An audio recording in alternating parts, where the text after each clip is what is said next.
Hello, everyone. We're going to get started now. If you can find a seat and bring your coffee and whatever else you might have. Really happy to see everybody here. Is the microphone working? Do I have to I'll get a little closer. All right. So welcome, everyone. Thank you for being here. We're meeting today on the traditional territory of the Waswas speakers and the Amamutsan tribal band. This conference on extraction is the culminating event of a collaborative research project led by T.J. Demos, director of the Center for Creative Ecologies and professor in the history of art and visual culture here at UCSC, and myself, Laurie Palmer, professor of art also here at UCSC. We have many collaborators and supporters to thank. And I want to start with huge gratitude to Rachel Nelson, who just had to leave to go teach. She's curator and program manager of the Institute of Arts and Sciences, and also teaches in the History of Art and Visual Culture department. And also to Chessa Adzit-Morris, who's a doctoral student in the History of Art and Visual Culture. Both Chessa and Rachel have given enormous energy, time, and thought to this project, and their insights, knowledge, skills, and perspectives have been invaluable. We're also extremely grateful to John Weber, founding director of the Institute of the Arts and Sciences, for his generous and undaunted collaboration and support. The Extraction Project is initiated and sponsored by the Center for Creative Ecologies and also supported by the UCSC Arts Research Institute, the Center for Documentary Arts and Research, Colleges 9 and 10, and the UCSC American Indian Resource Center. Additionally, we want to thank Alex Moore, doctoral student in visual studies and GSR at the Institute for Arts and Sciences, Jessica Wu, Molly Petruno, and Owen Thomas, undergraduate interns at the Center for Creative Ecologies, as well as all the participants in the ongoing Extraction Reading Group. So in winter term, we held weekly film screenings and lectures by visiting artists, and in spring term, we organized 3 field trips with local activists. We're grateful to all who came to speak and share their work during the winter, whose names and work you can find on our Extraction website.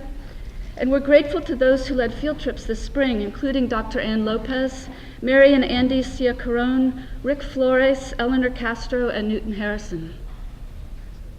And we're grateful to all of you who've come to this symposium, both as invited speakers and audience interlocutors and active participants. We look forward very much to sharing these 2 days with you.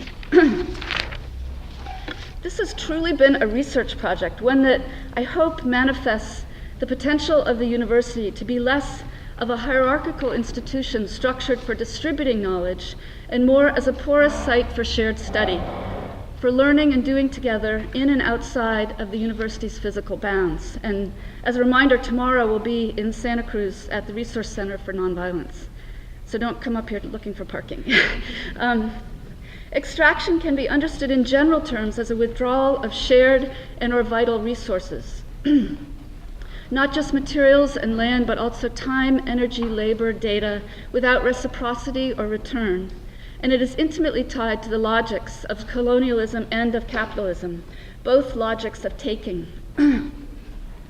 The scale of earth disturbance at literal material extraction sites dwarfs our bodies and creates a feeling of utter helplessness and inconsequence, which can be similar to the feeling invoked by just mentioning the word capitalism, the seeming totalizing nature of that word, which tends to freeze up any sense of possibility that things could be different than the obscene Capitalocene moment we seem to be in now, with its racial and environmental violence and its reduction of all value to profit.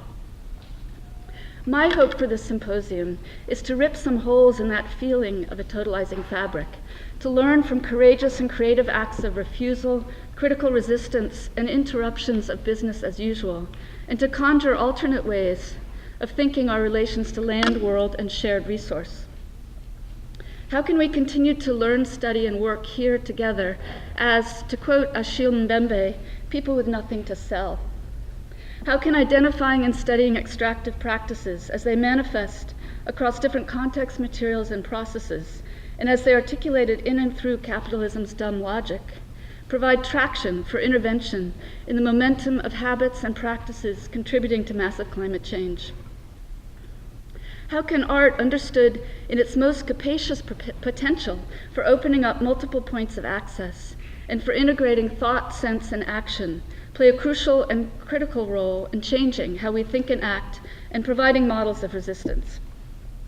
So with these rough and broad introductory strokes, I will pass the mic to TJ Demos, with whom it's been an incredible privilege and pleasure to work, and who has really driven this project with his extensive knowledge and clear intentions, and especially his intense commitments to art, to critical thinking, and to political action. So thank you, TJ.